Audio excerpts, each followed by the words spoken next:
What is up, everybody? Welcome to another episode of Reezy Resells YouTube. Today, I'm going to share with you guys how I sold over $30,000 worth of used books on Amazon in 4 days. This was in the last week. And if you want to extrapolate that out, I actually sold just over $40,000 in gross sales of used books in the last week. But for the sake of YouTube and the title, I figured 30,000 in 4 days was a more attractive title.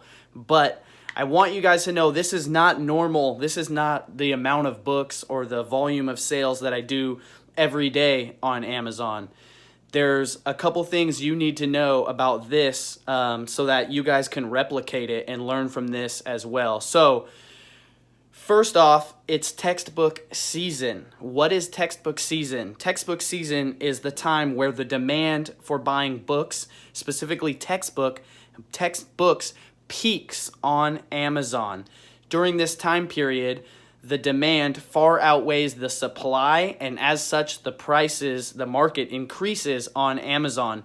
The closer it gets to college semester starting, the more and more kids are going to be willing to pay for their books, especially if they're ordering them in the last minute and they wouldn't think of ordering them anywhere else except for from Amazon, fulfilled by Amazon, so that they know it will show up in 2 to 5 days and they'll be happy with what they get.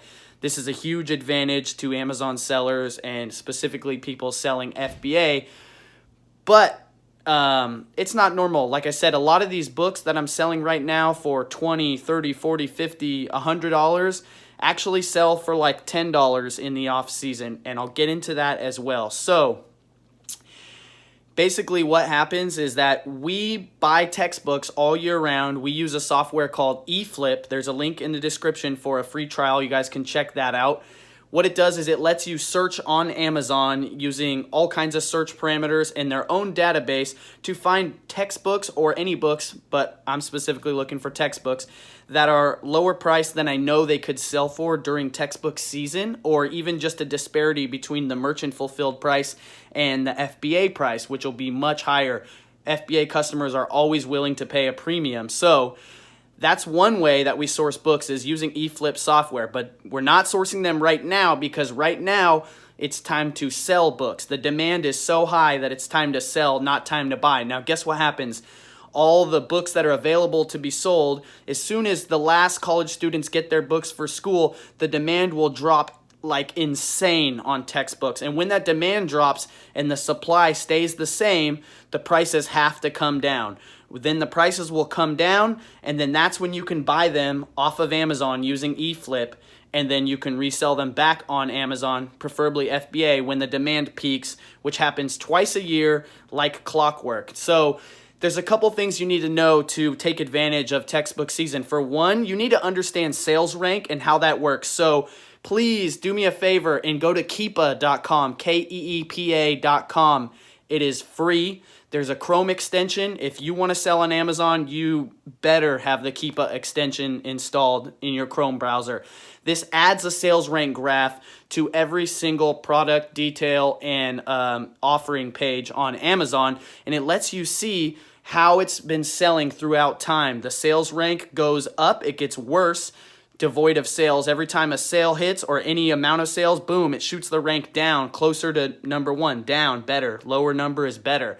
So you can see as the graph spikes over time, those represent sales, and you can even see whether Amazon was in stock, what the buy box was at, what the used third-party sellers were selling at, and you can assume what prices it sold for. You can see the average rank, you can see the average price, all this information. But if you look at that, any popular textbook, if you look at the Keepa graph over a year, over 2 years, or whatever, you'll see this Golden Gate suspension type bridge looking action happening. And what happens is during textbook season, when kids are going to school, the rank gets good. It gets really low, and then it's not school season and it goes back up. And then it is school season and it comes back down. So 2 times a year it happens as sure as the sun rises, textbook season on Amazon. This is going to be August, September, and it's going to be December, January. Books sell all year round, but during these 2 months, and specifically 4 weeks or so within those 2 months each time, textbooks sell like madness, and because that drives a lot of traffic to the platform, you'll sell other books as well. So during those 2 times of the year, we probably do 40% of our used book sale revenue in those 2 periods of those 4 months, or specifically like basically just 2 months inside of each one of those windows. So 1/6 of the year, we make most of our profits off of books during the textbook season. Now, aside from buying on eFlip, we also come across textbooks in our normal sourcing. If we're at a book sale, if we're at a yard sale, if we're at a garage sale, if we're at a thrift store, we come across textbooks. Now, this is very important, and a lot of people don't pick up on this. If you scan a textbook and it's a popular textbook, and you'll know by the rank, or if you're using Scout IQ, you'll know by the e-score, and I highly recommend you guys should be using Scout IQ to look for books. Free trial in the link down below. Check that out. But here's a strategy a lot of people forget about. Just because the textbook that you're holding in your hand that you could buy for $1 or $2 right now is only worth 10, 8, 12 bucks or whatever, you want to know what it's worth during textbook season. So don't scan it in the off season and go, yeah, that's a throwback. Do a little bit more digging. Bring up the sales rank history and look at this item. Does it have that typical sales rank demand graph over time for each season, and see what the price was during that time? Because chances are that book that you don't want to buy right now because it's only going to sell for 11 bucks and it weighs 4 pounds, maybe it sells for 25 or 40 during textbook season, but you can't tell, right? So that's something to know. A lot of books that you might put back are keepers in the right time. So not right now, but in the right time they will be. So you do more price investigations, not just right now. Think about what's the price on this item during peak demand time, right? And another thing is that when you're buying books, you might scan a textbook, for example, and let's say the new price is $150, and let's say the low FBA price is $10. But you go through it, and maybe after like 8 or 10 offerings, it goes from 10 or 12 bucks to $40 or to $50 FBA. What you should do is buy all those $10 copies off of Amazon, and once you've purchased all those copies, now the new low price for that item is $40 or $50, and the rank is good, so you can essentially control the market price on Amazon by buying out the stock. It's a really amazing tactic that a lot of people don't think of, and if you think about things like the stock market, which is kind of like how textbooks are on Amazon, there's no way you could ever control the stock market like that. It's just way, way too massive. But with books, you can. And the last thing that I'm going to touch over is how I manage the pricing for textbooks. So we use repriceit.com for textbooks, for all books actually, as a repricer, because it's very, very affordable and you don't need to reprice books too often. It's not like selling Nikes where you want to reprice them, 5-10 times a day to get the buy box because the buy box has so much action. Books are high beta, meaning they do not sell extremely fast. So by repricing it all the time, you're just losing money because you're doing all this repricing and there's no actual demand, no sales occurring in the meantime. So you don't have to reprice books as much. Reprice It is very affordable. Inside Reprice It, they have a feature called a wildcard exclusion. And you just put a star and then you put a SKU exclusion in there. So for us, we put capital T, capital B in the SKU for all textbooks. Then in Reprice It, we have an exclusion wildcard for anything that has capital T, capital B in the SKU. So all of our textbooks get that and they get excluded. And then when textbook season comes around like it is right now, I let it loose. I remove the exclusion and then they start repricing those textbooks like wildfire now. And that's when I make a $9,000 sales day. And that's why I sold $30,000 in 4 days, is because we let the river loose on our textbooks that we had been saving up for the last 6 months. But another thing is, do not get greedy. Do not try to hold out for the peak price time for textbooks. The reason is because when it gets to the peak price, it's very hard for you to nail the peak price, like almost nearly impossible. There will be a few sellers that sell at the peak price, but the demand will be very low, and there will be a large supply of people trying to sell at the peak price, in my opinion, stupid people, and the demand is not so much. The demand is larger, the demand is high at the peak of the demand, and then the demand goes down, and then the peak of the price is somewhere over here, like as the last stragglers make their purchase. You want to hit it in the sweet spot. You want to sell your books at the peak demand, when the demand is high. You do not want to get left holding your bag. Trust me. You do not. The last thing you want to do is invest a lot of money in textbooks and then not sell them during textbook season, because the prices go down so fast, so quick, that you're going to have to hold them till next textbook season. And hopefully that's a book that's not being reprinted that year, because the price goes down dramatically when a book gets reprinted and has a new edition. Yes, it's a huge racket. So just make sure that you cash out at the optimum time, and don't try to pinpoint the top of the market. Try to pinpoint the top of the demand and get your books sold during that period. A good practice to do, and I've actually experimented with this myself, is to price your books when you send them to FBA at what you want them to sell for, and then just let them sit there all year round or for 6 month periods. Some will sell at the price that you set them for, and then when it gets textbook season, you just let it go, and then the rest will sell. It's much, much better to be less greedy and, let's say, accept a $20 profit per book, rather than trying to maximize it and get left and sell, maybe get only $15 profit per book on average because you got left with so many, or maybe 10 or whatever. So don't be greedy. Stock up on textbooks however you can. Hold them firm until the demand increases, and then it's time to let them go. That's how book sales work. I know some people that have had $10,000 or $20,000 days during textbook season with used books. It's very possible. It's very profitable.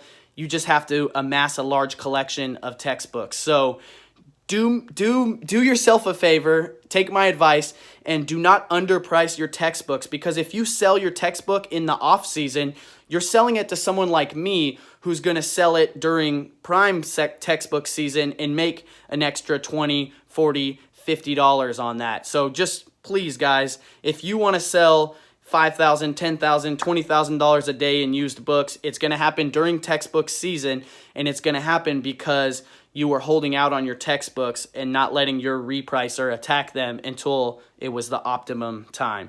And now I'm going to go through the questions real quick and see if anyone has any questions.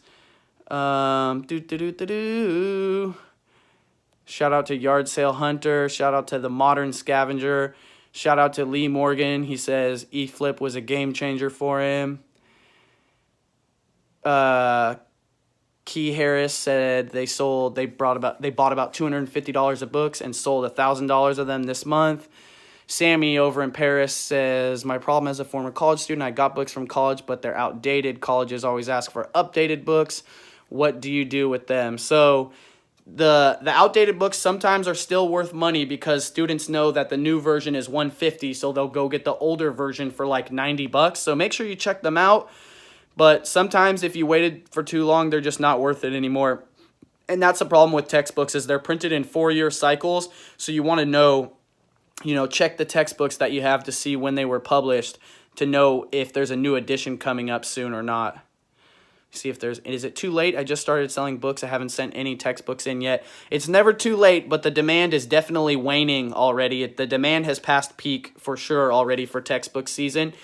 I would say you might as well send them in. I don't like to store stuff, and they will sell on the next textbook season in December and January. So, I mean, not a total loss, but the good thing to know is that it's either selling season or buying season. There's a short interim period, so like for the next 30 days, I probably wouldn't buy very many textbooks using eFlip, because the prices haven't, collapsed yet, but they will collapse within the next 30 days. Besides what I mentioned earlier about utilizing Keepa on popular textbooks to see the graph, there's a great tool that can be used not just for books, but for anything, to see the demand for an item. And when you know the demand of an item, like throughout the year, you know when to buy it and when to sell it. So do me a favor and check out Google Trends. It's free, and you can search for words and see what is coming up as far as search volume for different keywords on Google, which is not Amazon, but it's similar, right? And so you can see, just search for the word books or the word textbooks, and you can specifically do the United States or do the UK or whatever country you're in, and you can see how the demand rises and falls for books in your region. When the demand is high, that's when you need to sell. When the demand is low, that's when you need to buy. And likewise for other stuff, if you search for barbecue grill, you will see the peak time, which is the best time to sell a barbecue grill, and you'll see the low point of demand, which is when you can expect to find barbecue grills on clearance at stores. And this works for all kinds of products in all categories. It's a tremendous tool, and I recommend everyone to utilize it. Let's see. K. Krebs says, what are the guidelines for keeping books at home versus sending them to FBA? You could actually make a little bit more money on an item if you sell it for the same price as FBA by selling it yourself. You're a little bit less likely to make the sale because you may have more or less trouble capturing the buy box.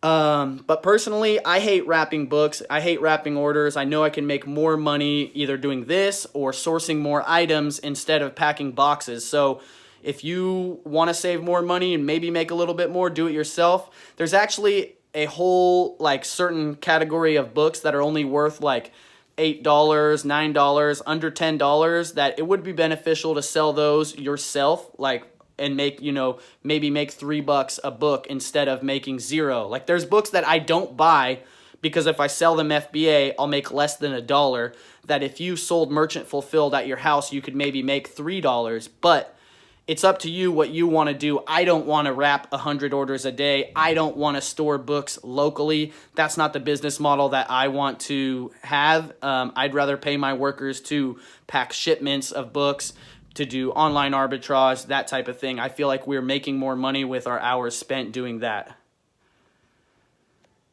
Is it fine to sell a book that's missing a CD as long as you include it in the seller notes? Yes, it is, David. Amazon actually has a little wording that says books that come with supplemental materials sold as used are not required to have the supplemental materials.